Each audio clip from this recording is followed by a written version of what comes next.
never for a single moment compromised. It was probably the most uncompromising project I've ever been involved in.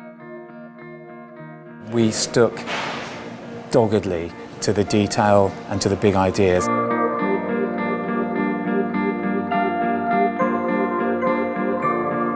This premises, we called the project Project Paradise, actually, was the project name for creating the space. And in the end, that became almost a sort of design template for us. We wanted to create this kind of paradise type experience, lots of plants, lots of wonderful kind of furniture and unexpected moments, so that people really feel that they actually, maybe they're not at work. Actually, we're trying to blur those lines. Is it work? Is it leisure? It's kind of both, really.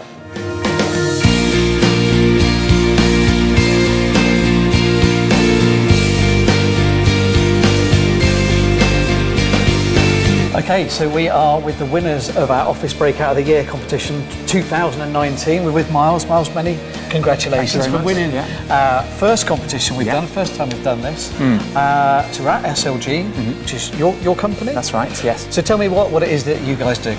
Okay, so SLG are developers, designers, marketeers, distributors of high fashion beauty brands across the globe. You have got loads. I mean, I was looking in your shop. Yes. Which is actually a container, isn't it? That's right, 20-foot container. With loads and loads of stuff in there. And that sort of gives a flavour of the sort of product which you're creating. So we stood in front of the container. What's the idea of the container? So the container is a place, first of all, to show off all of our wonderful products that you can see on display here. Also to act as a staff shop. So every Friday, I think it's around 1:30, we actually open the container up and we've got a little money box. And the staff can actually go and get what you want. Yeah, I mean it's amazing really. Just all the different spaces like the diner here and the bleachers area compared to where I was based before in the Gloucester office, which is very traditional sort of land-styled office with a little canteen and then little pods for the desks. Very sort of normal office if you like. And then coming here is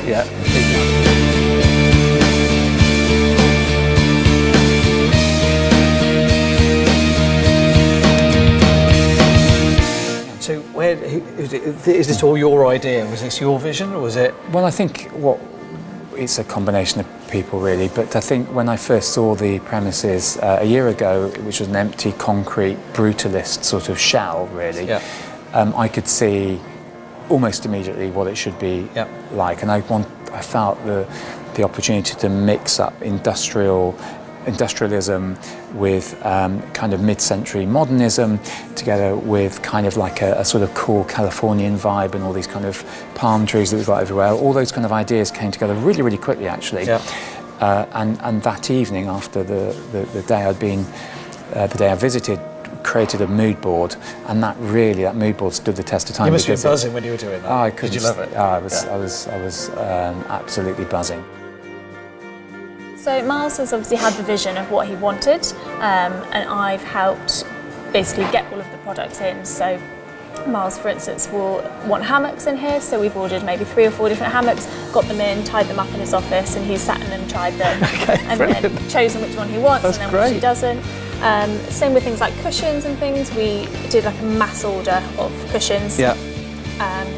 Planting, we flew to Amsterdam to choose all of the specific plants. Because they are amazing, the plants are so how do they get here? I mean, you must have, a big lorry full of... Yeah, pretty much. So they were shipped over from the massive nursery in Amsterdam, and they came over, and the company that we were working with planted them all up. We decided all the different planters, so we shopped in loads of different places. You've been on a shopping spree. Yeah, so we loads of different kind of laundry baskets and anything we thought were really cool and worked, we've bought and we've planted all of those. Who's in charge of doing the watering? We've got a company who does Professional waterers? Yeah. Okay. Yeah, so they look after all of the plants. They come and look after them, feed them, water them. Couldn't have somebody killing these, could you? No. It's marvellous.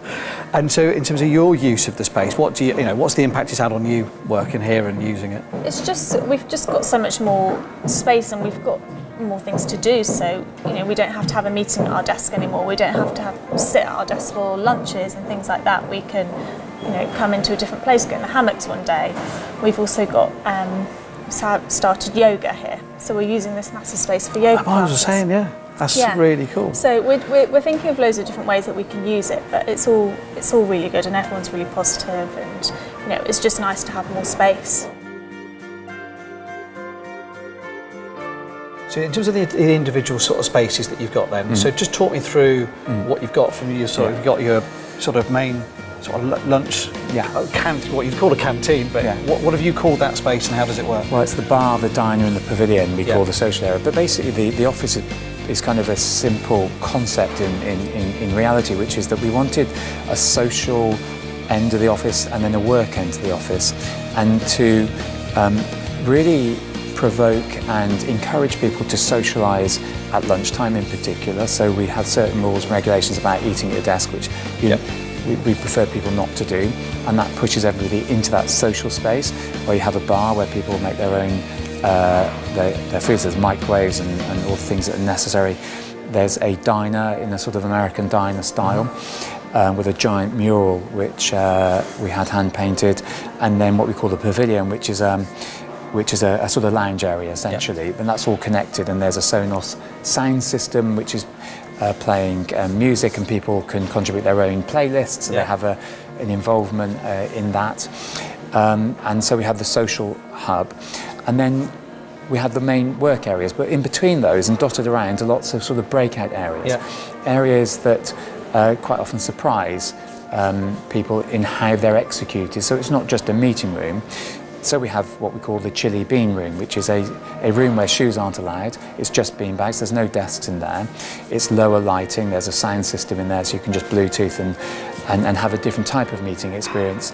There's a boardroom. Of course, there would be a boardroom, but in our boardroom, the ceiling has a graffiti fresco. It's brilliant, isn't it? Which is just to alter conventional thinking about how a space should be. We have a meeting room that is a really profound visual intervention in the office against the brutalist concrete.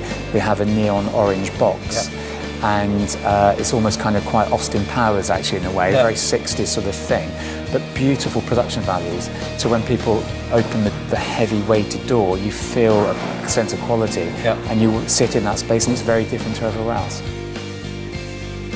We have the opportunity and occasion to meet collectively, and we wanted to make sure we had a great space to be able to meet. A large media wall, a bleacher stand, basically a mini events area, which we have acoustic curtains that can be drawn across. We have blackout blinds. It can be turned into a theatre in an instant. But when it's not being used as a theatre, there's lots of breakout areas in here as well, little lounge corners, little alcoves, lots of plants.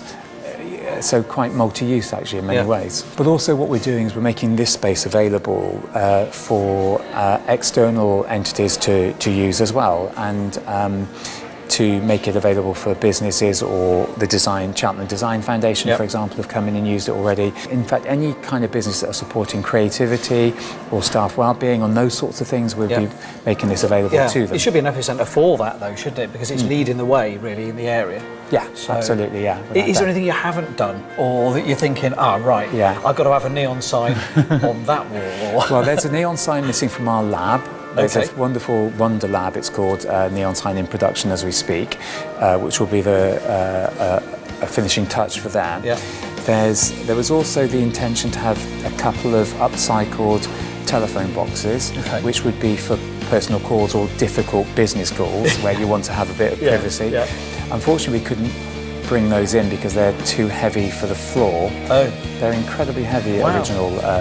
So if there's one idea that didn't see it through, is probably that one. And we could have made replica ones. They do exist, replica phone boxes, but the production value wouldn't be there, so we decided not to do it, and we left that. Mind you, we managed to get a 20-foot container. I know. That was I was amazed at that. Yeah, I know. Well, again, that was one of the original ideas. That was much easier to not go ahead with than it was to go ahead with. Well, look, I'm blown away by it. Congratulations. Thank you so much for being our winners of our first competition. So, well done indeed. Thanks you very much for as well, entering. Thanks for being such worthy winners. It's much appreciated. Absolute pleasure.